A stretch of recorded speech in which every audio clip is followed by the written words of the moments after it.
Good day. So, welcome sa discussion natin sa lipids. So, after ng discussion natin from carbohydrates, diretso na tayo sa lipids. Again, lipids is the only macromolecule among the four, which is the proteins, carbohydrates, lipids, and nucleic acids. Lipids is the only one that doesn't form polymer. No, hindi siya nagpo-form ng polymer. No, later on, madidiscuss natin why. So, introduction about lipids. So, the word lipid is derived from the Greek word lipos, which means fat. No? So, lipos, naging lipid. So, biological lipids are chemically diverse group of organic compounds which are insoluble in water. Ngayon, ito yung explanation kung bakit lipids are not considered as a polymer. It is because it is a group of different organic compounds which is insoluble sa tubig or sa water. When we say insoluble in water, ibig sabihin hindi siya naghalo with water or hindi siya nalulusaw sa water. It is because majority of lipids are non-polar. No. So, since non-polar ang lipids, they are soluble in non-polar solvents such as yung ether, chloroform, or benzene. So, lipids are hydrophobic in nature due to the predominance of hydrocarbon chains. No? So, hydrophobic daw yung mga lipids because of the presence of the carbon-hydrogen chains. No? So, yun yung explanation doon. So, paano natin nasabi na ang lipids ay hydrophobic or non-polar? No, kasi explanation lang yan. For example kasi, 'di ba, ang lipids ay carbon-hydrogen bonding na chains, 'di ba? So, for example, isipin natin na siya ay alkane or alkene or alkyne, 'di ba? So, paano natin nasasabi na non-polar yung isang molecule? We are using the electronegativity difference between two atoms. So, for example, si carbon. Yung sa periodic table, meron silang electronegativity value. Ang electronegativity value ni carbon is 2.5 while the hydrogen is 2.1. So, when we get the difference, it will be 0.4. So, there are a rule na nagsasabi na kapag less than 0.5 yung value na nakuha natin from the electronegativity difference is ini-indicate na ang isang molecule is a non-polar molecule. Kaya natin nasabi na ang CH ay non-polar molecule. No, so yun ang explanation behind that. So next is lipids play a wide variety of roles in plants and animal tissues. No, so 'di ba nasabi natin na ang lipids is a group of it is a diverse group of organic compound. So, they have different shapes, different sizes. May mga globular, branch, merong chain, no? So, ibig sabihin, magkakaiba din sila ng role at iba-iba din yung silbi nila at yung function nila sa mga plants and animal tissues, no? And then lastly is many lipids are amphipathic. When we say amphipathic, it has a traits of a hydrophobic and hydrophilic molecule. No? Kasi majority of the lipids are bulk molecules. So ibig sabihin, may part sa kanila na non-polar sila at may part na polar sila. No? So ganun yung mga lipids, no? So, later on, i-discuss natin kung sino-sino yung mga lipids na amphipathic. So, by definition, a lipid is an organic substance found in living systems that is insoluble in water but is soluble in organic solvents such as nga yung mga nabanggit natin kanina, yung chloroform, ethers, and benzene. So, ano ba yung mga functions of lipids? No, first is, lipids are concentrated source of energy. No?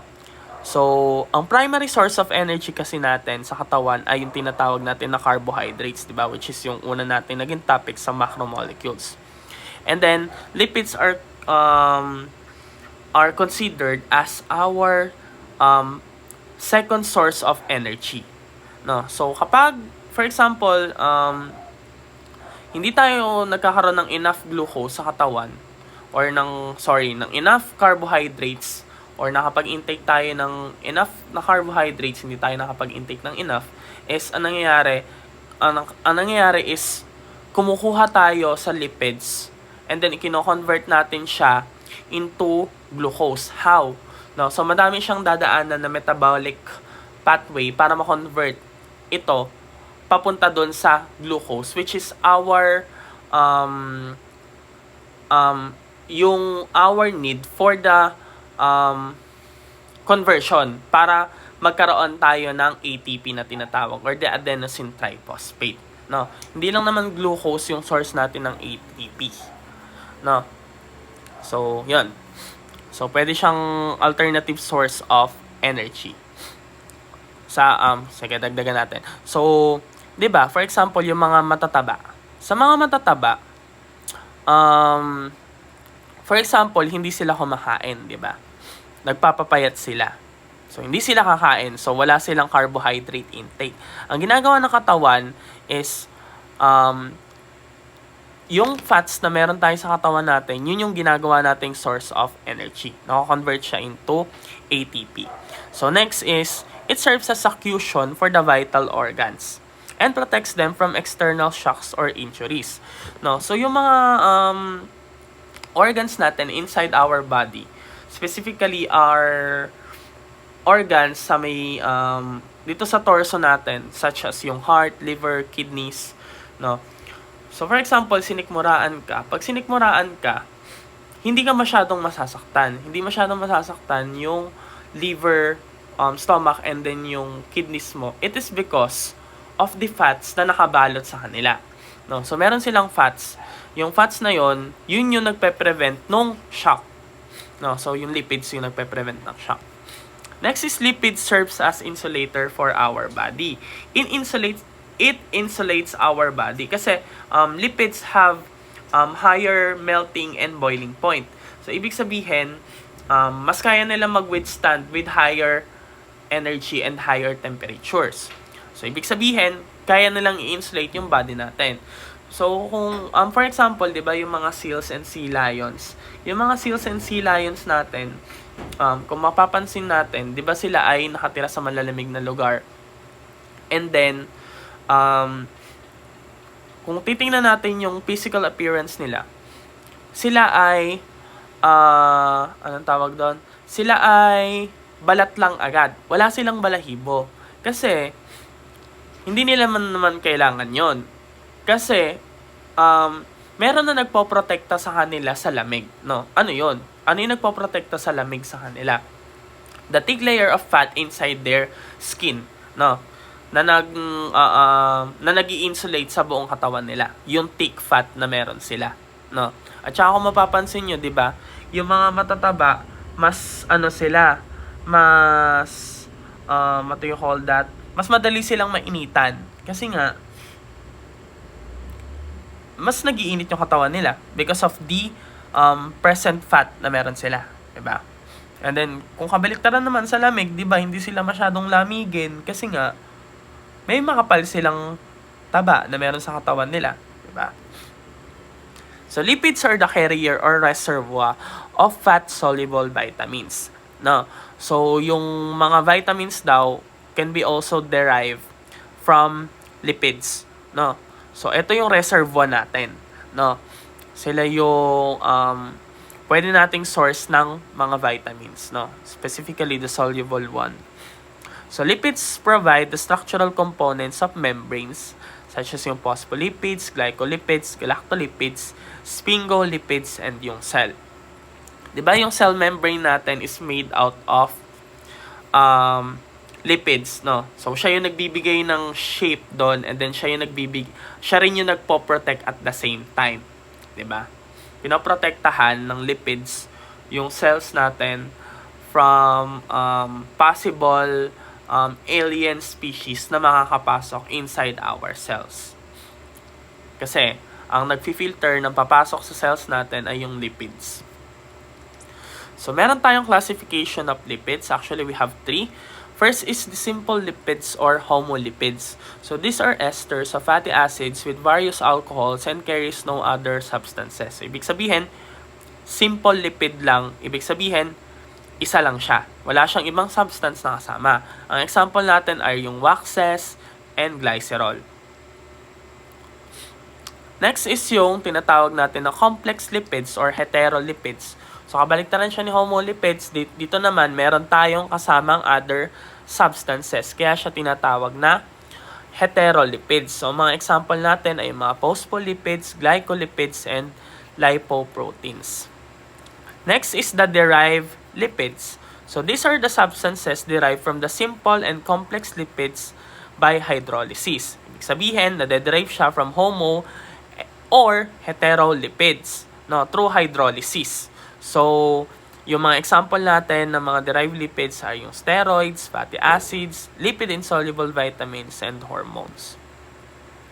So, first ay yung tinatawag natin na fatty acids. Fatty acids are long-chain carboxylic acids, generally than about 12 carbons that have no solubility in water. Wala daw silang solubility in water. So, the hydrophilic carboxylic group or COOH group is referred to as a polar head, and the hydrophobic hydrocarbon portion is referred to as a non-polar tail. So, kung ito-drawing natin yung itsura ng fatty acid, for example, ganyan siya. Ayan yung hydrocarbon chain. Tapos, nandito yung OH, tapos nandito yung double bond O. Kasi, di ba, sorry. Di ba, ang fatty acids ay dapat meron kang hydrophilic head, which is yung part ng carboxylic acid. Ito yung hydrophilic na part. Di ba? At, ito naman yung hydrophobic na part o yung ayaw sa water. Kasi nga, yan ay non-polar part. Ito ay non-polar na. It is because of the presence of the carbon and hydrogen. At ito naman ay polar. Why? Kasi meron tayong oxygen. Oxygen has a higher value or a high value of electronegativity. So, ibig sabihin, hindi siya nagpo-fall under non-polar. Nagpo-fall siya under polar kapag kinompute. No. So, ang sabi dito, nawala. Ayun. Ang sabi dito, generally greater than about 12 carbons ang fatty acids. Bakit ngayon kailangan na 12 carbons mahigit yung bilang ng chain natin? It is because fatty acids are insoluble. Ibig sabihin, kapag mas konti, for example, ganito lang siya, ganito lang yung chain mo. Tapos ito na agad yung double bond O, tapos ito na yung OH. Kapag ganyan na yung chain mo, mas hydrophilic to. It is because of the presence of nito. Kasi konti lang yung presence natin ng non-polar na compound, di ba? So, ibig sabihin, natatabunan siya ng pagiging polar nung head. So, we need so many carbon hydrogen chain or long chain para maging completely hydrophobic siya or insoluble na sa water or non-polar na siya, di ba? So, the increase in carbon chain increases the melting point. So, mas maraming carbon chain, mas mataas yung melting point. So, simple explanation lang about this. Pag marami kasing carbon ay, di ba kapag nagdadagdag ka ng carbon, nagdadagdag ka din ng molecule. So, pag nagdadagdag ka ng molecule, tumataas din yung boiling point and then yung melting point niya, di ba? So, the increased double bond decreases melting point. So, paano naman to nangyari? Kapag daw nagkaroon tayo ng double bond, nagde-decrease daw yung melting point. It is because of the presence of the pi bond. Kasi pi bond is easier to break compared to sigma bond. Diba? Ang pi bond is double bond at ang sigma bond ay yung single bond. So, fatty acids are amphipathic in nature. Diba? Kaya siya amphipathic because of the polar head, which is the carboxylic head. So, we have types of fatty acids. So, meron tayong tinatawag na unsaturated fatty acids at saturated fatty acid. And then, kay unsaturated fatty acid, we have two subtypes, which is the MUFA and then the PUFA. So, ay saturated fatty acid muna tayo. When we say saturated fatty acids, it doesn't have a double bond in the chain or contain single chain only. Ibig sabihin, wala tayong double bonds kapag saturated, just like the saturated hydrocarbons. So, pareho lang sila. So, their general formulas is CH3, CH2, N, COOH, where N specifies the number of methylene groups between the methyl and carboxyl carbons. So, they have higher melting points. Why? But mas mataas yung melting points nila? It is because they have no double bonds. And then kadalasan sila ay solid at room temperature. Why? Kasi sila nga ay walang presence of double bond. Mas mataas yung melting point nila. So, pag mas mataas yung melting point, solid sila at room temperature. Ngayon, ano yung mga example natin ng mga saturated fatty acids? No? Yung fatty acid na makukuha natin sa avocado, 'di ba? Yung avocado ay fatty kasi yung avocado eh. So yung 'di ba solid 'yon. So 'yon ay example of saturated fatty acid. At ano pa ba yung example natin? Yung coconut oil, 'di ba? Kung mapapansin niyo yung coconut oil, for example, mabilis siyang mag-solidify at room temperature. Kung kunyari, iiwan nyo lang siya overnight, yung coconut oil, kinabukasan matigas na yun. 'Di ba? So, that is an example of a saturated fatty acid.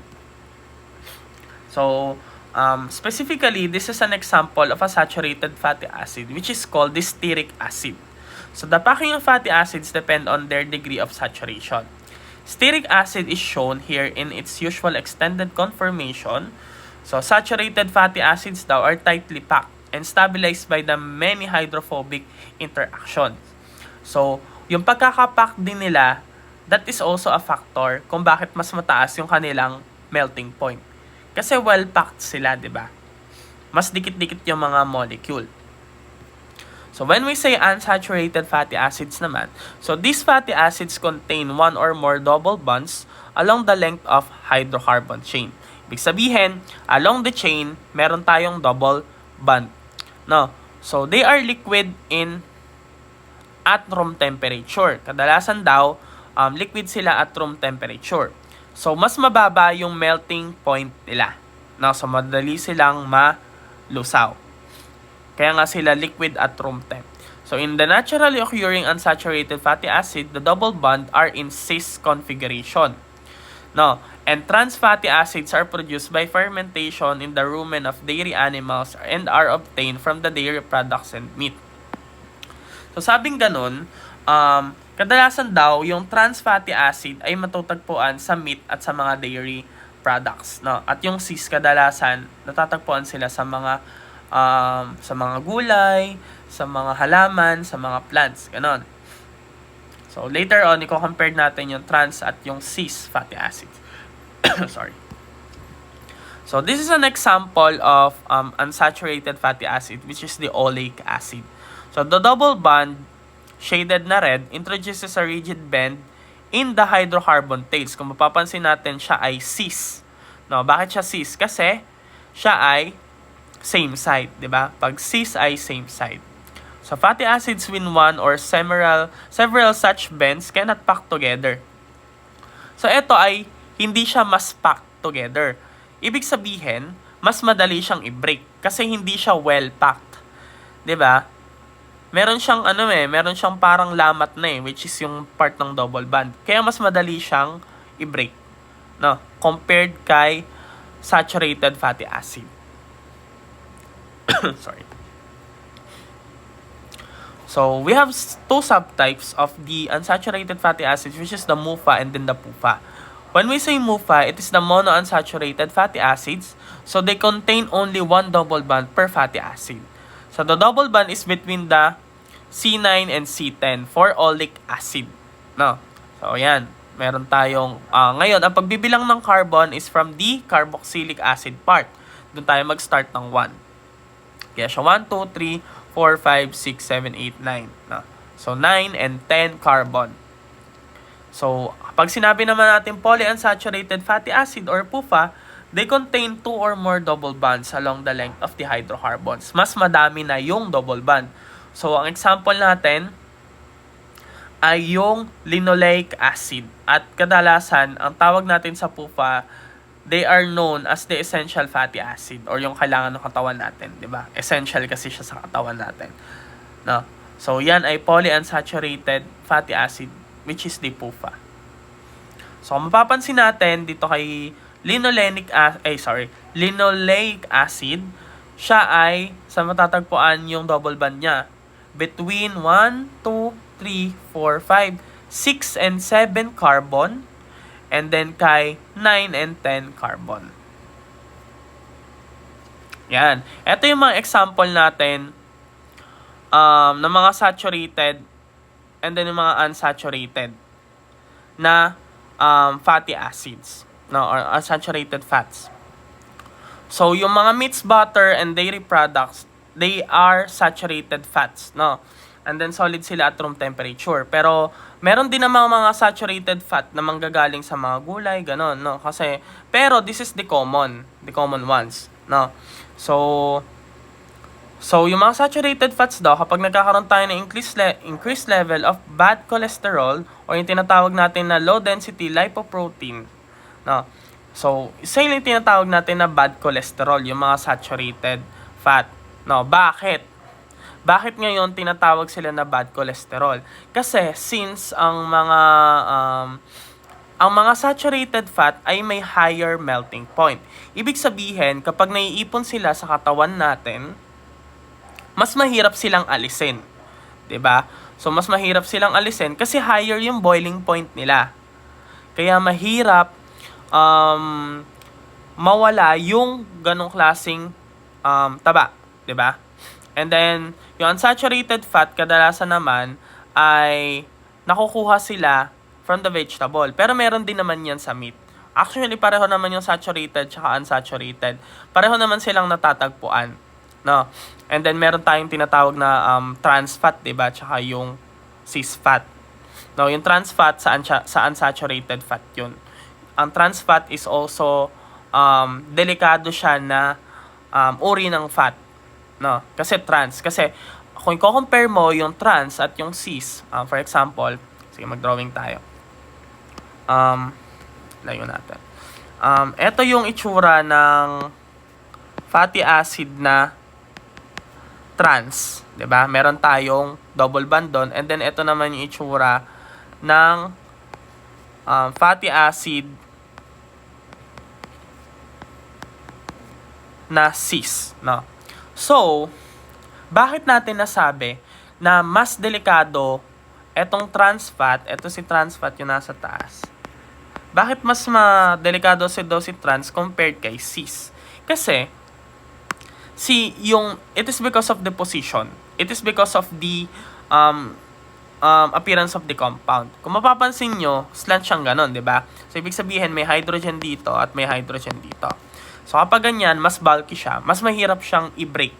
Diba? So, you need a higher temperature, you need a higher temp para ma-break natin yung bond na meron dito. Unlike dito kay cis, no? Kasi kay cis, andito yung hydrogen at nandito yung hydrogen. So, ibig sabihin, meron tayong weak spot. Yung weak spot na yon, kailangan lang natin ng lower temperature. So, we need lower temperature to break that, no? Kaya mas delikado si trans fat compared kay cis fat. It is because of the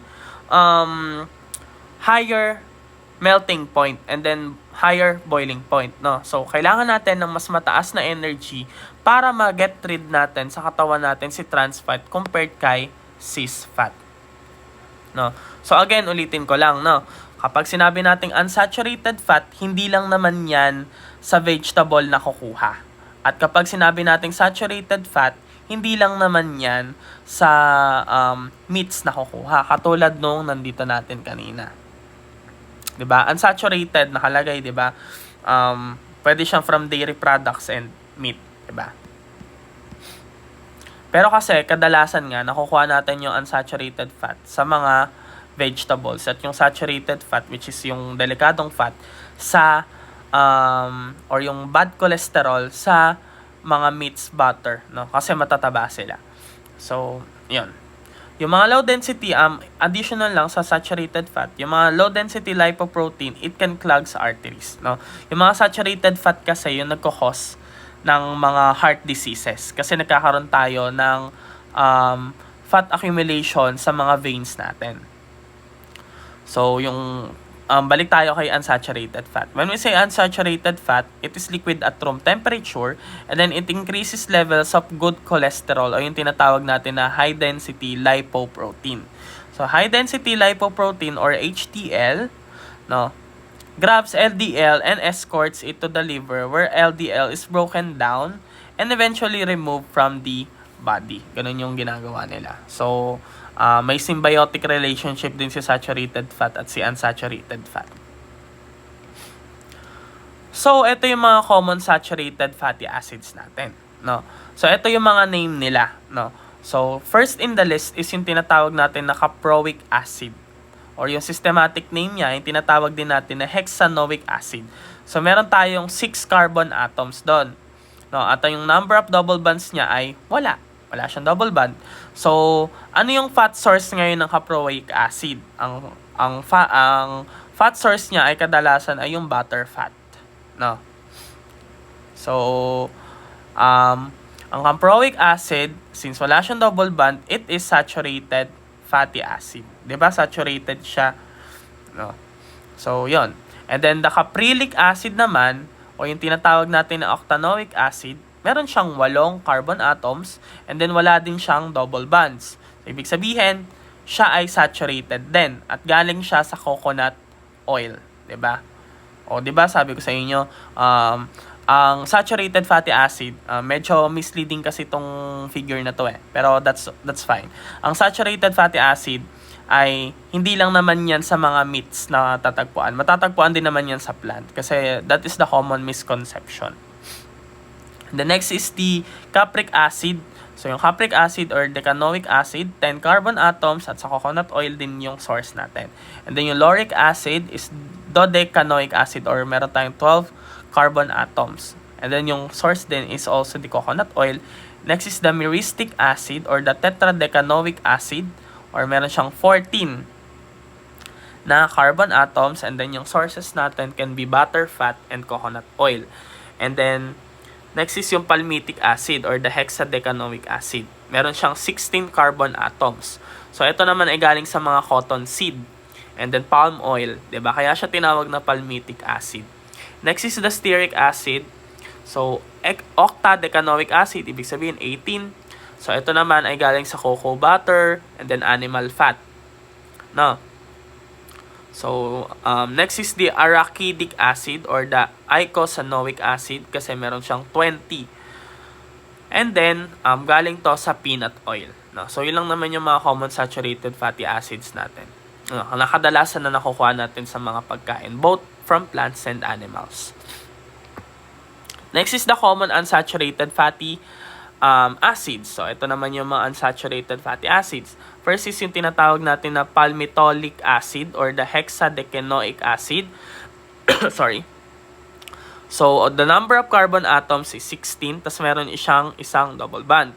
No, alamin nyo na lang kung saan natin matatagpuan yung double bond. Pero pwede nyo naman siyang bilangin dun sa structure. So, 1, tapos meron tayong 7, so 6, 7. So, dun siya matatagpuan sa carbon number 7, yung double bond. So, ang typical fat source natin ng mga unsaturated fatty acids such as the palmitoleic acid is the yung mga fish oils, tas yung mga beef fat, 'di ba? So, 'di ba? Nakukuha din sa mga meat yung unsaturated fatty acids. Especially the trans fat. Remember that ang trans fat kadalasan nakukuha sila sa meats. So, oleic acid, yun nga yung trans fat nga yung 'di ba? Yung bad sa ating katawan. So, oleic acid or 9 octadecanoic acid. So, number of carbons is 18, tapos meron tayong isang double bond na matatagpuan natin sa 9th carbon. So, ito naman, ang typical source natin ay yung olive and then yung canola oil. And then next is yung tinatawag natin na linoleic acid. So this is the essential, di ba? So 912 octadecanoic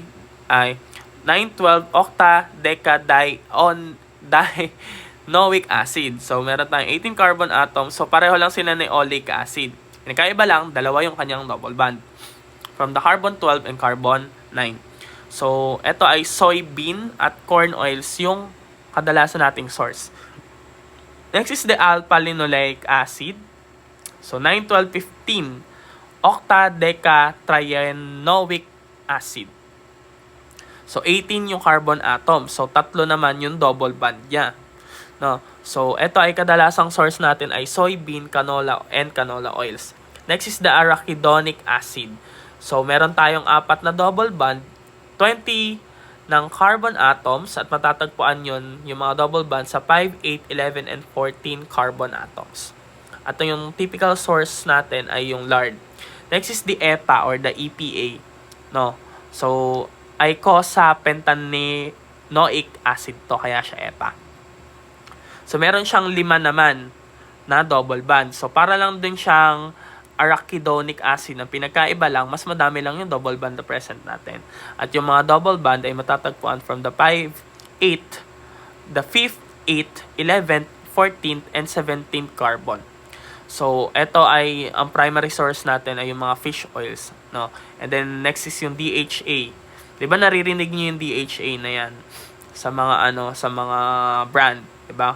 Or the sa hexanoic acid. So, 22 carbon atoms at 6 naman yung double bonds. So, ito ay kadalasan matatagpuan sa fish oils. 'Di ba? Parang dati may commercial yung Century Tuna na with DHA, yung mga ganon, 'di ba? Sorry. So, ano ba kapag sinabi nating essential fatty acid? It means you need to get them from the diet because the body cannot manufacture them. Ibig sabihin, hindi natin siya na-metabolize sa katawan. No, hindi natin siya na-produce sa loob ng katawan natin. We need to consume it from other sources such as yung mga food na kinakain natin. Yun yung sinasabi nating essential. No. So, essential fatty acids must be obtained from food, di ba? So, they fall into 2 categories. The omega-3 and omega-6. Di ba? Naririnig natin to sa mga tuna and then sa mga, sa mga sardinas. Kasi yung omega-3 and omega-6, ang primary source natin ng mga yan ay yung mga isda, di ba? So, alpha-linolenic acid or LNA or ALA, an omega-3 fatty acid yon, yung alpha-linolenic. No, so, linoleic acid or LA, an omega-6 fatty acid found abundantly in soy, oil, sunflower seeds, pumpkin seeds, sesame seeds, corn oil, and in most nuts. No? Meron pa nga tayong iba't ibang klase ng omega fatty acids. Meron pa nga omega-5 fatty acid.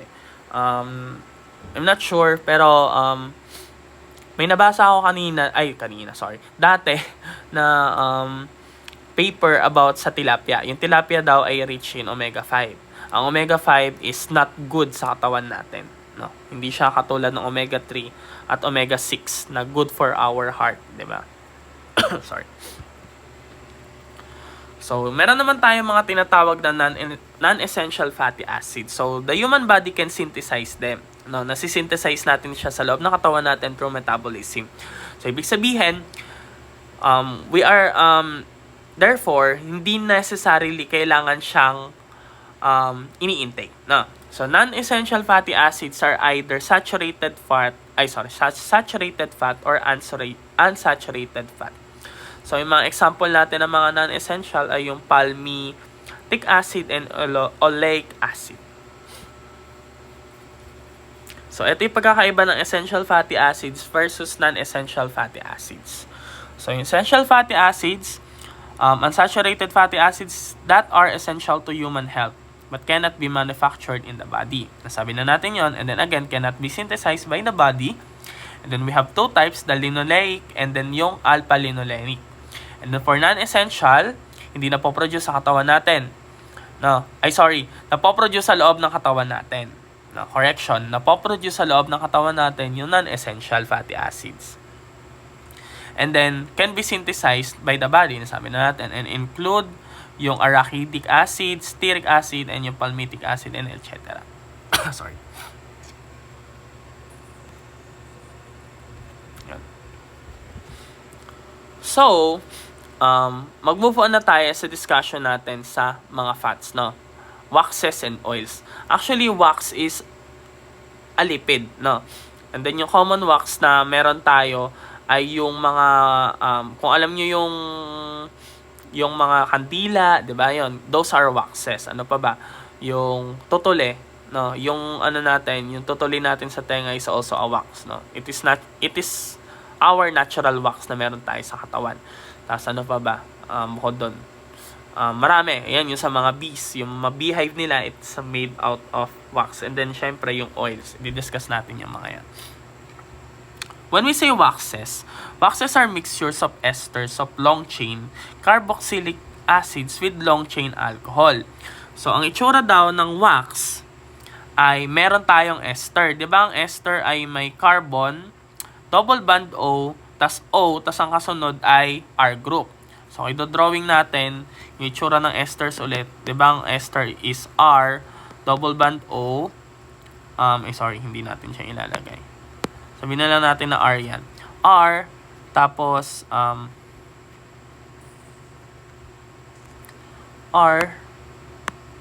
RC, double bond O. Tapos, meron tayong O dyan, tapos may R. Diba yan yun? Ganyan yung ester. So, ganyan daw yung itsura ng waxes. And then, meron tayong alcohol chain dito. Basta may R.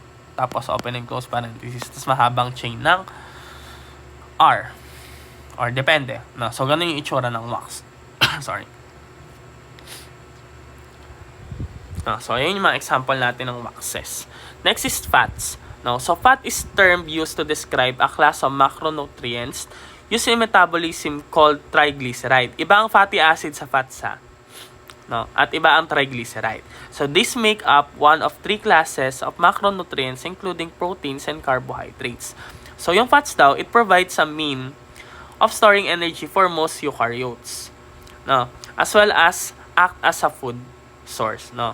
So, yung fats, yan yung kadalasan natin na intake from the foods. No? And then lastly is the oils. Iba ang fats sa oils, ha? Oil is any non-polar chemical substance that is composed primarily of hydrocarbons and is hydrophobic and lipophilic. So, oils are liquid triglycerides. No? So, ang fats ay solid triglycerides at ang oils ay liquid triglycerides. So, una ay yung waxes, no? So, natural waxes are typically esters of fatty acids and long chain of alcohols. Nabanggit na natin yan. So, yung mga animal waxes natin na example ay yung beeswax. Ayan, yung sa beehive, no? Yung ginagawang hive ng bee is actually a wax. No? Na naturally produced by them yon, no? By the bees. And then the sperm whale head is actually animal wax. Ano pa ba yung example natin ng mga animal wax? Yung nasa tenga natin. That is an example of an animal wax. And the next is yung vegetable wax. No, yung Candelilla wax, yung Carnauba wax, and then yung rice bran wax. Yan.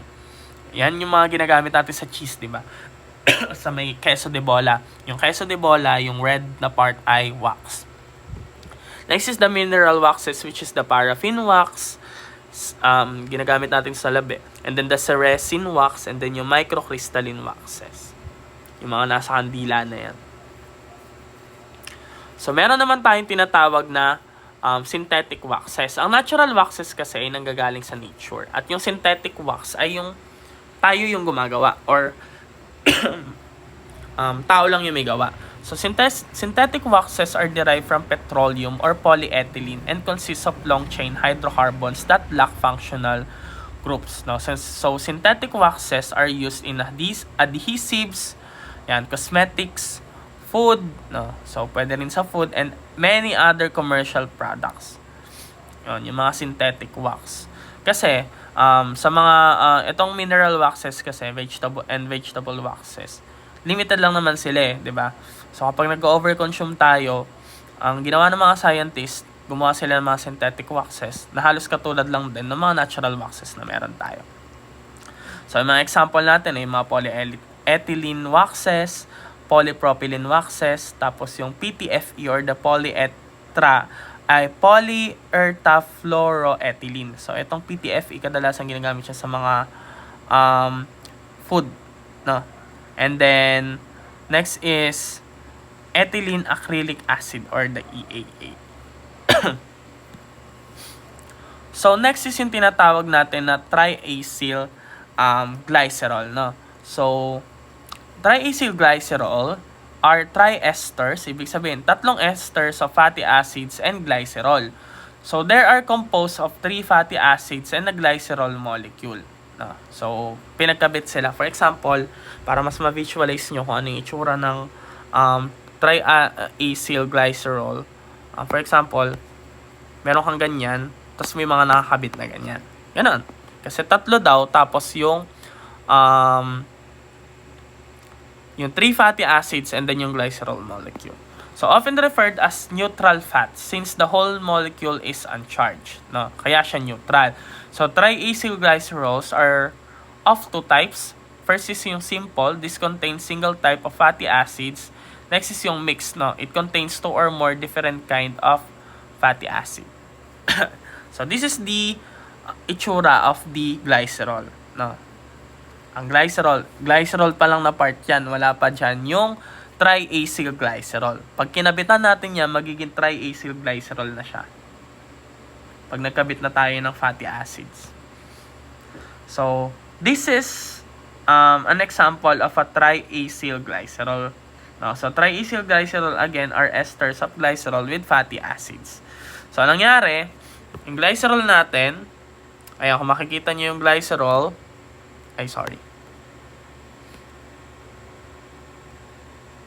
Kung makikita nyo yung glycerol, eto siya, itong part na to. Ibahin natin color. Etong part na to yung glycerol. Diba? Yan. Yan kanina. Yun nandito. Yan yung glycerol. And then, etong part na to ay yung fatty acids. Etong red part na yan. So, nagkakaroon sila ng reaction. No? So, mapapansin nyo, yung dulong part na to may OH at OH. Natatanggal yan. No, nagkakaroon tayo na tinatawag na dehydration. Nadi-dehydrate siya. So, nagpo-form tayo ng water. And then, kakabit yung oxygen dun sa may carbon. Yung oxygen from the Yung oxygen from the carboxylic acid ay mapupunta doon sa carbon doon kay glycerol. No, kaya ang nagiging product niya ay yung ganito na. No, ang tawag na diyan ay triglyceride molecule or triacyl glycerol. So again, glycerol, tas may tatlo tayong fatty acyl groups. No? So yung fatty acid na yan, sir, paano po yung sa may fatty acid? No? Sa fatty acid na yon, pwedeng iba-iba yan. No? May nakakabit na double bond, may nakakabit na walang double bond, ganun. So, triacyl glycerol are nonpolar. No? Nonpolar sila. Hydrophobic in nature and major form of stored lipids. Bakit sila nagiging nonpolar? It is because of the presence of the fatty acids. Diba? Lalo na kapag ang fatty acid ay long chain. So, these molecules, nakaharap. Ano ba? Ayun. So, these molecules contain fatty acids of various length and they can be saturated or unsaturated. Nasabi ko naman na kanina, di ba? Pwede silang saturated or unsaturated. Pwedeng merong double bond, pwedeng wala. So, they can be distinguished as fat and oil on the basis of physical state at room temperature. So, pwede silang maging fat. Again, pag fat ay solid, kapag oil ay liquid. So, properties of fats and oils. So, first is yung tinatawag natin na rancidity. No? So, the fat turns rancid when exposed to air. It is unsuitable for human consumption. Siguro kung nakatikim na kayo ng rancid na mga, for example, sa cheese, yung medyo, paano ko ba siya i-describe yung lasa? Basta medyo maanta, ganon. Kung natikman nyo ni Arla, sa Arla, madalas yung rancidity sa Arla. No? Kapag medyo hindi na ganun yung lasa ng Arla, yung Arla na cheese spread. No? Yun yung rancidity. Next is yung saponification. No? Ang saponification, ginagamit to sa paggawa ng mga sabon. Kaya nga siya saponification. So, fats when boiled with alkali sodium hydroxide or potassium hydroxide or hydrolysis with alkali forms soap and are called saponification. No? Paggawa ng soap, saponification. Next is dehydrogenation. So, double bonds on unsaturated fatty acids can be oxidized or hydrogen can be added to them in the presence of a catalyst, nickel or platinum, pag hydrogenation. Kadalasan ginagamit yan sa mga chemical reactions. Next is the esterification. Carboxyl group of fatty acid is esterified or tinatransform natin siya into esters when reacts with alcohol resulting in an ester. Pag gumagawa tayo ng ester.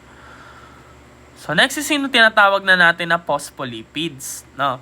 Ang phospholipids is just a triacylglyceride na merong pinapalitan natin yung isa ng phosphate group. No? So, a phospholipid is an amphipathic. Again, when we say amphipathic, it is a property of both hydrophobic and hydrophilic in nature. No? A phospholipid is an amphipathic molecule constructed from 4 components, which is the fatty acid, the phosphate group, which is yung nadagdag, the alcohol, and the glycerol or sphingosine. No? So, also called as phosphatides, contains a phosphorus atom.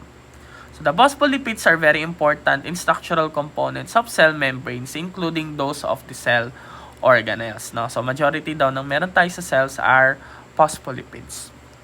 So, lecithin may also play an important role in transport of ion across the membranes. No?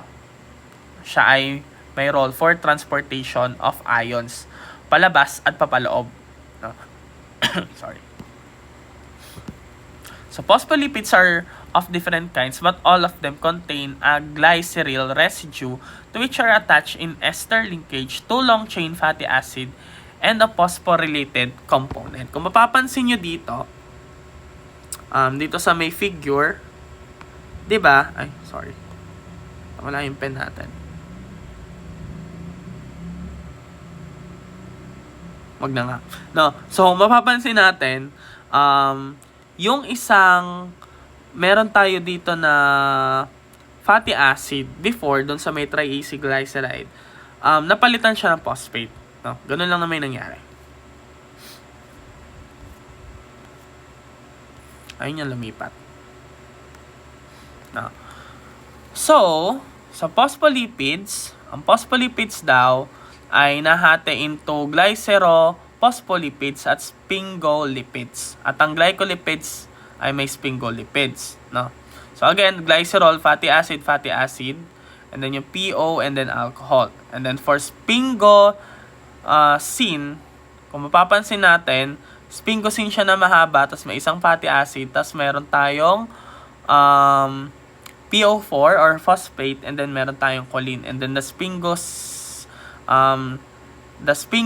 sorry pala yung kanina, tama, pareho lang pala silang sphingosine. Sphingosine fatty acid or pwede rin siyang GLC and then GAL or oligosaccharides. Or ano na yan sugar. So, two main types of phospholipids. First ay yung tinatawag natin na glycerophospholipids or yung tinatawag din natin na phosphatidylcholine or lecithin. So, they are built from long chain of fatty acid, glycerol, and phosphoric acids. So, next is yung tinatawag naman natin na sphingolipids. So, they do not contain glycerol. So, nakamakita naman na natin kanina yung structure. Wala siyang glycerol. Instead, they contain sphingosine. A long chain of unsaturated amino alcohol, only one fatty acid is attached to the sphingosine. The sphingomyelins are found in brain and nervous tissues and in the myelin sheath, the protective coat of nerve. Parang 2 beses na natin na-discuss yung myelin sheath, diba? Na-discuss na natin siya dun sa part ng carbohydrates. So, next is yung tinatawag na natin na glycerophospholipids. No? So, the glycerophospholipids, so they are the main lipid component of cell membranes and are important in the cell's semi-permeability. So, important daw yung glycerophospholipids sa pagiging semi-permeable ng cell natin. Again, when we say semi-permeable, meron lang tayong piling mga compounds or substances or matter na nag-enter and nag-exit sa ating cell. No? Kaya siya semi-permeable. So, they also interact with triacylglycerols and cholesterol to increase their solubility in the blood. So, mahalaga ang mga glycerophospholipids kasi meron silang role, lalo-lalo na sa solubility na meron sa dugo natin. So, these abilities of glycerophospholipids are due to their amphipathic nature. So, amphipathic din sila with polar head and non-polar tails. So, glycerophospholipids are similar to triacylglycerol but have one ester bond replaced with amino alcohol phosphate esters. So, nagpapalit lang tayo ng amino alcohol phosphate esters. So, yun lang pinagkaiba nila. So, ang gulo naman ito. So, each glycerophospholipids includes a polar region, ayun yung glycerol, and then yung carbonyl oxygen of fatty acids, phosphorus, and the polar head group or yung X. No? Yun yung itsura ng glycerophospholipid. Ito yung structure niya. Sorry. So, the non-polar hydrocarbon tails or fatty acids. No? So, ito yung polar head, non-polar tail. Meron tayong kink. No? It is because of the double bond. So, this is the structure of the phosphoglycerides. Yan. Meron tayo siyang kink. Pero yun lang din yun. Other representation lang. So, we have two common types of the common types are lecithins, so which contains choline, and the other yung cephalins, no, which contains ethanolamine. No, so ito yung lecithin. Ito meron siyang choline dito which is polar. Tapos ito naman yung cephalin which is the ethanolamine. So same lang sila. Pinagkaiba lang ay yung connection doon kay phosphate group. So, next is yung sphingolipids na, no? So, sphingomyelins are phospholipids that are based on the 18-carbon amino alcohol or sphingosine. Diba? Instead of on glycerol. So, instead of glycerol, meron tayong amino alcohol. Kaya siya tinawag na sphingolipids or sphingomyelins. Sorry. A fatty acid is linked to the amine group by an amide bond, and an amino alcohol phosphate ester is linked to the bottom hydroxyl group. So, sphingomyelins is the main component of the myelin sheath of nerve cells. Kaya nga siya sphingomyelins kasi sa myelin sheath siya. So, this is the structure of the sphingomyelin. No, a type of a sphingolipid. Tapos ito yung myelin sheath natin sa right side sa nerve cells natin. So, the amino group of sphingosine can form an amide bond with the fatty acid carboxyl to the yield ceramide or ceramide. So, in the more complex sphingolipids, the polar head group is esterified to the terminal hydroxyl of the sphingomyety of the ceramide. So, yan lang naman yan. So, sphingolipids or sphingomyelins has a phosphocholine or phosphoethanol lamine head group. So, sphingomyelins are common constituent of plasma membrane. No? So, common constituent daw ng plasma membrane yung sphingomyelin. So, next is these glycolipids. No? So, glycolipids are sphingolipids then that have one or more monosaccharides linked by glycosidic bonds to the bottom, so hydroxyl of the sphingosine. So, in contrast to sphingomyelin, they do not have a phosphocholine group. Wala silang phosphocholine group.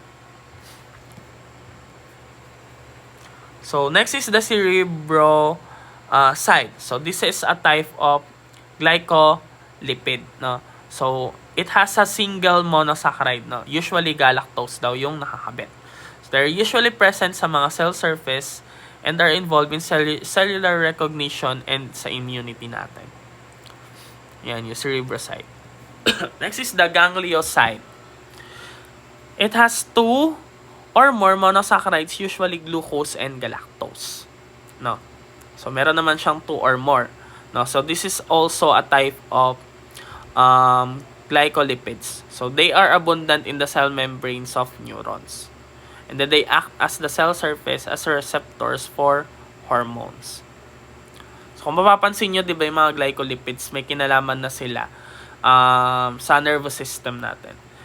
No? So, ano ba yung function ng glycolipid? No? So, the glycolipids are essential part of cell membranes. Glycolipids also help determine the blood group of an individual, and glycolipids acts as a receptors as the surface of the red blood cells. So, yung mga viruses daw and bacteria use glycolipids on their cell surface as well. No, meron din silang glycolipids. So, this helps the immune system destroy and clear the pathogen from the body. So, kung mapapansin nyo, mahalaga yung glycolipids din sa immunity natin.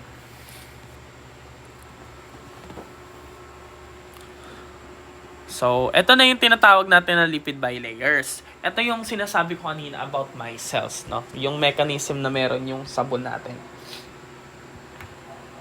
So, biological membranes consist of continuous double layer of lipid molecules in which membrane proteins are embedded.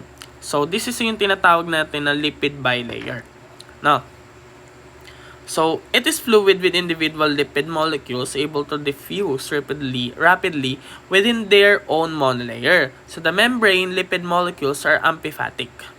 So, amphipathic din sila kasi they have polar heads and then non-polar tails.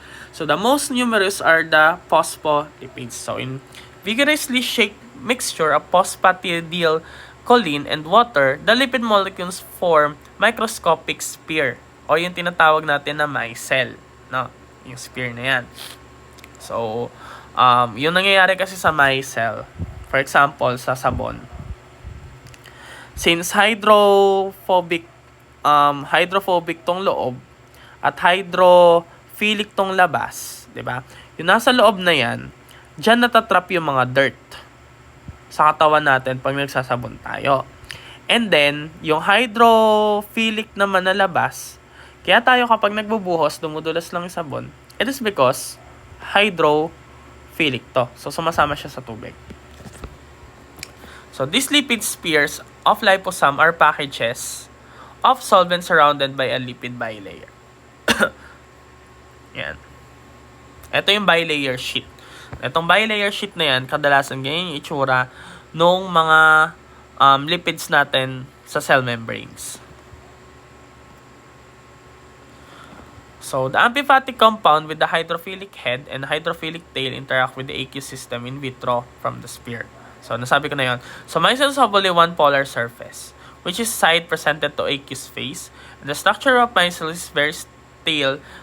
So, micelles are important in intestinal digestions and absorption of lipids. No? Para matanggal natin yung mga lipids sa katawan natin. No? Kasi tinatrap nga niya, di ba, yung non-polar part. Yung sa loob ng micelle. So, mobility of lipid components in membrane. So, lipid bilayer, not rigid and static structure. So, lipid molecules can rotate freely around their long axis and diffuse literally within each leaflets. No? So, mapapansin nyo yung structure natin dito, it can be rotated, 'di ba? Rapid rotational diffusion. So, pwede siya nun. And then, all phospholipids sa plasma membrane are mobile. So, they are not fixed. No? Hindi sila fixed kasi gumagalaw din sila. So, they are moving laterally. So, the transition of lipid molecule from one leaflet to another or to the other called transverse transfusion. No? So, yun lang yun. So, meron tayong tinatawag na fluid mosaic model. So, in 1972, S.J. Singer and G.L. Nicholson proposed a fluid mosaic model. So, ano ba ang fluid mosaic model? So, fluid is an individual phospholipid and some protein can be moved sideways or laterally. No? And each layer, therefore, fluid. And then, mosaic So, mosaic, range of different proteins resting on the surface or through the phospholipid layers gives it a mosaic appearance.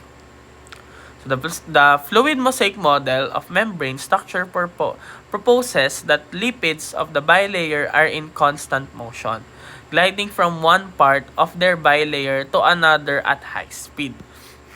Yan. So, for example, yan. So, this is an example of the cell membrane. Diba yan ay lipid bilayer or yung phospholipid bilayer natin.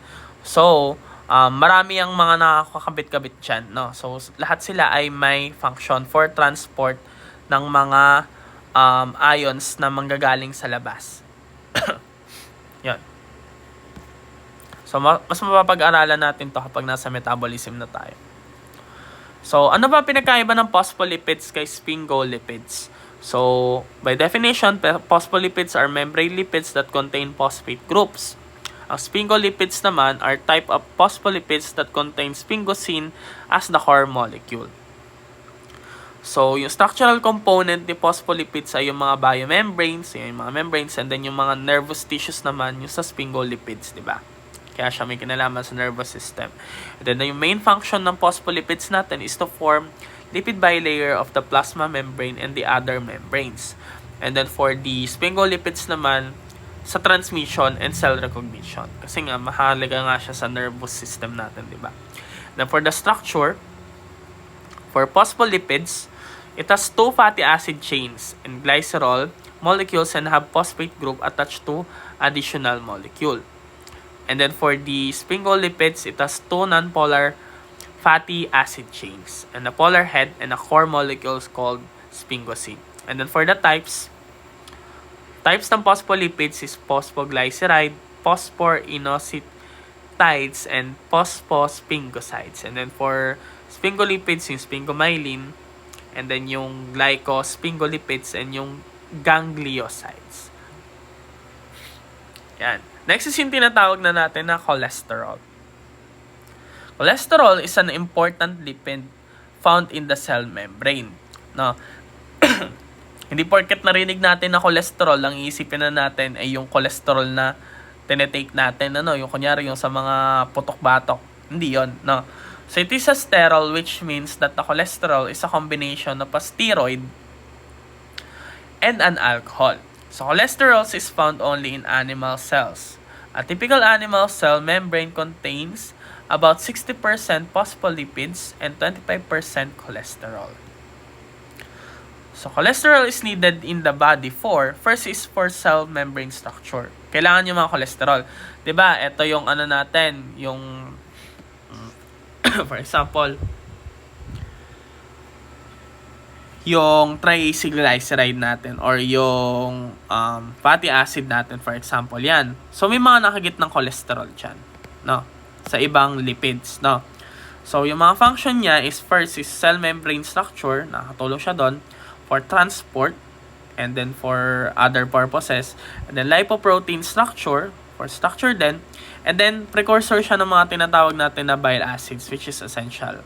And then precursor for steroid, precursor din siya, steroid hormones and vitamin D. Ibig sabihin, sa kanya nagsisimula yung mga steroid hormones natin. And then of course, the vitamin D. So this is the structure of a cholesterol. So ang cholesterol daw ay may hydroxyl group, which is the OH. No. And then, meron siyang 1, 2, 3, at 4 na cyclic structure. No, so A, B, C, D. No, so ganun yung itsura ng cholesterol. No. So cholesterol can bind to two types of lipoprotein called the high density lipoprotein or the HDL, and then the low density lipoprotein or the bad and then the good cholesterol. So lipoprotein is a spherical molecule with water-soluble proteins on the exterior. Therefore, when cholesterol is bound to a lipoprotein, it becomes blood-soluble and can be transported throughout the body. So, ito na itsura ng ating lipoprotein. So, globular siya. Or spherical. So, first yung tinatawag natin na high-density lipoprotein. No? So, considered as yung tinatawag natin na good cholesterol. So it is made primarily protein along with some cholesterol, phospholipids, and small amount of fat. So HDL is the densest of all lipoproteins. So it is produced in both liver. So sa liver daw siya napoproduce and sa small intestines natin. And ang kanyang function is to pick up cholesterol from the body cells and transport it back to the liver. So next is yung low density lipoprotein, LDL, or yung bad cholesterol. So contains a fraction of fat and double the protein of very low density. No, very low daw yung density niya. And LDL carries 70% of cholesterol in the blood. And then this unhealthy type of lipoprotein originally produced by the liver, so VLDL, but as dry glycerides are absorbed into the body cells, what remains become LDL. So yung mga bumabara sa veins natin, yun yung LDL.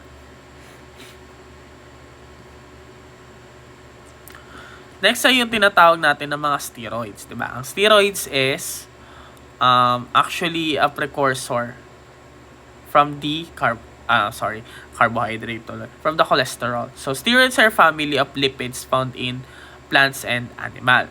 No, so there are two main classes of steroids, which is the sex hormones and the adrenocortical hormones. So a steroid contains 4 fused carbon ring. So ABCD din. So 17 carbon atoms make the structural unit of steroids known as the steroid nucleus. And the steroid nucleus is found in a number of extremely important biological molecules. So cholesterol, adrenocorticoid hormones, and sex hormones, and bile acids. So yun yung mga steroids natin. So first ay yung sex hormones. So it controls maturation, tissues growth, and reproduction. Diba? Ito yung responsible na sa mga adolescents, lalo na sa mga teenagers. So first is yung testosterone and yung androsterones are two most important male sex hormones or androgens, di ba? Ang testosterone ay responsible sila sa mga male features na meron tayo ng mga lalaki. For example, sa bigote, sa muscles, yung mga ganon. And then androgens are responsible for the development of male secondary sex characteristics during puberty and promoting tissues and muscle growth. No, so both testosterone and androgens are responsible for that. And then androstenedione is another minor hormone that has received particular attention because of its use by prominent athletes. So ito yung mga structure nila, magkaiba yan. So ano ba yung mga effects ng sex hormones, no? So ano daw yung effects ng testosterone lalo na sa mga lalaki? First is yung sa brain, it increase sex drive, improve mood, confidence, and memory function, diba? Sa brain. No. So, kaya nga mas wild yung mga lalaki compared sa mga babae. It's because of the testosterone. So, next is the bone marrow, so red blood cells production. And then the muscles, yan. Muscle growth, increase strength, and increase endurance. Kaya nga, diba, mas malalakas yung mga lalaki physically. It's because of the testosterone level. And then for the sex organs, of course, sa sperm production, nakakatulong sa testosterone. Sa erectile function, di ba? Kapag nag-erect or nagkakaroon tayo ng erection during masturbation. And then prostate growth, no? Prostate growth, no? Sa paglaki ng prostate natin. So, may kinalaman din si testosterone. No? Sabi nga nila, I'm not sure about that, pero meron daw study na nagsasabi na kapag ang mother, for example, ang mother is buntis. Tas ang dinadala niya ay lalaki. Kapag daw mataas ang testosterone level ni mother during pregnancy is magkakaroon yun ng effect doon sa may sex organ ng lalaki. Anong dinadala niyang anak. So, mas malaki daw yung penis kapag ganun. No? So, I'm not sure if that's correct. No? So, search na lang din natin yung about doon, kung fact ba siya or hoax, no? So next is nakakatulong din siya sa bones. So bones mass density and maintenance, no? So next is sa skin, 'di ba? Yung hair growth, yan yung testosterone, 'di ba nga yung mga trans na mga babae na naging lalaki, nagte-take sila ng testosterone for hair growth, 'di ba? And then yun nga, para mas maging masculine yung itsura nila. So, for female naman is yung estrone and estradiol. No? So, these are the two important female sex hormones. No? O yung tinatawag natin na estrogens. No? Yung estrone and estradiol. So, in this is synthesized in the ovaries from testosterone. So, galing din to sa testosterone. Pero this is derived from the testosterone na nade-derive sa loob ng ovaryo ng mga babae. So, estrogenic hormones are responsible for the development of female secondary sex characteristics and regulation of menstrual cycle. So, progestin is another sex hormones which is essential for preparing the uterus for implantation of fertilized ovum during pregnancy. So, yung progestin naman na yung responsible doon. So, ito yung mga structure nila. So, ano na may influence ng estrogen sa mga babae? First is yung sa may brain, yung body temperature adjustment, yung memory function, and then yung libido adjustment. Sorry. And then sa heart, no, it protects heart from the cholesterol. And then sa liver naman, yung cholesterol production regulation, and then syempre yung breast growth, 'di ba? Yung estrogen yung responsible doon. Kaya ang nangyayari, lumalaki yung dibdib ng mga babae. It is because of that. And then, sa bones, no? So, bone strength and density increasing. And then, sa maturation ng ovary, kailangan yung estrogen for maturation ng ovary. Diba? Kaya nga nangyayari sa mga bata na mag-a-adult or yung mga nasa adolescence or yung mga teenage years nila or approaching adulthood is nagkakaroon sila ng maturation ng ovary. Kaya tayo nagkakaroon ng menstrual, kayo nagkakaroon ng menstrual cycle. No, it is because of the estrogen. So, yung meron din daw ang estrogen na anti-aging effect.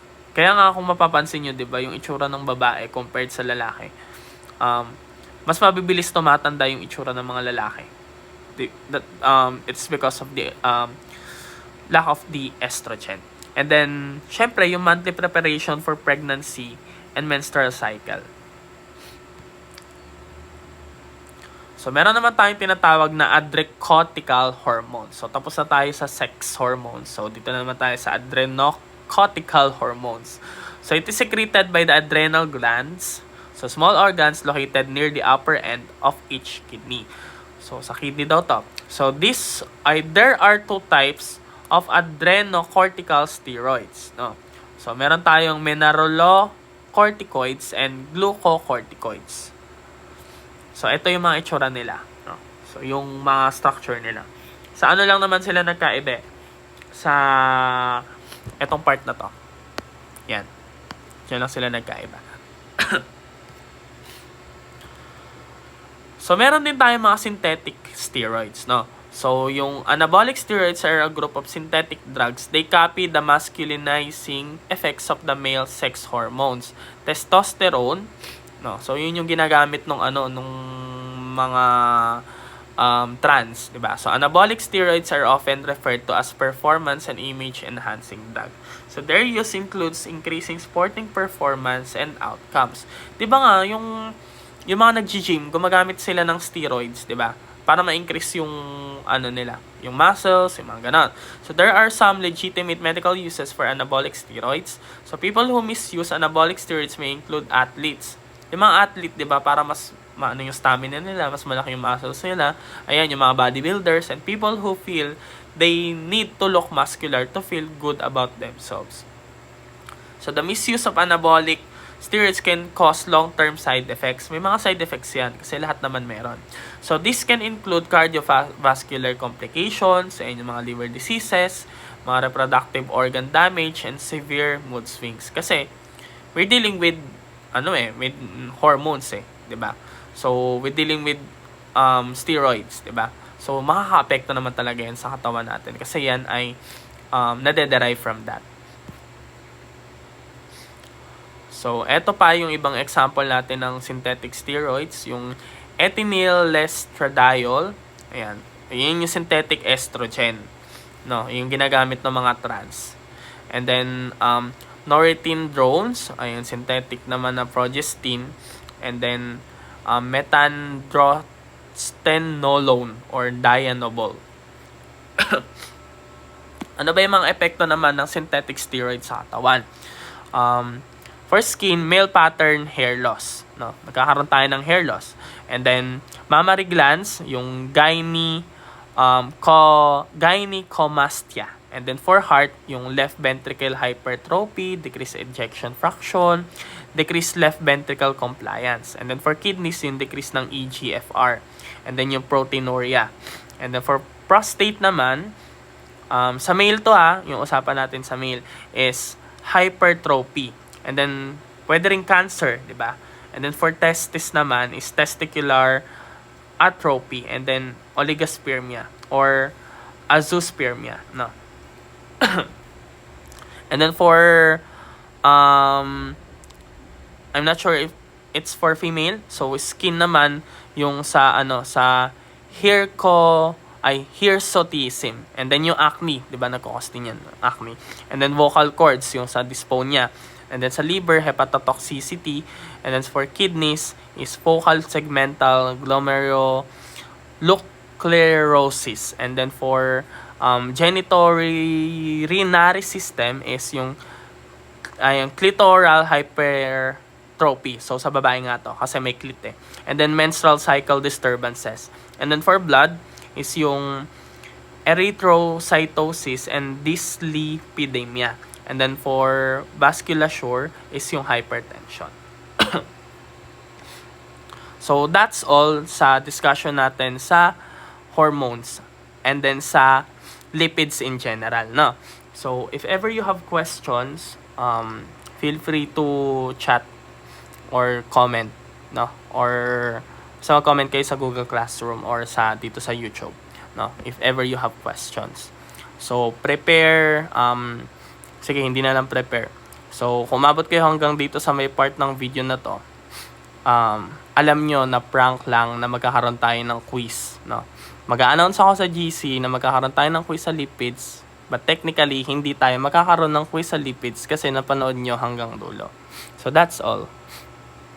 So it's up to you kung magre-review ka or hindi kasi wala naman talagang magiging quiz sa lipids.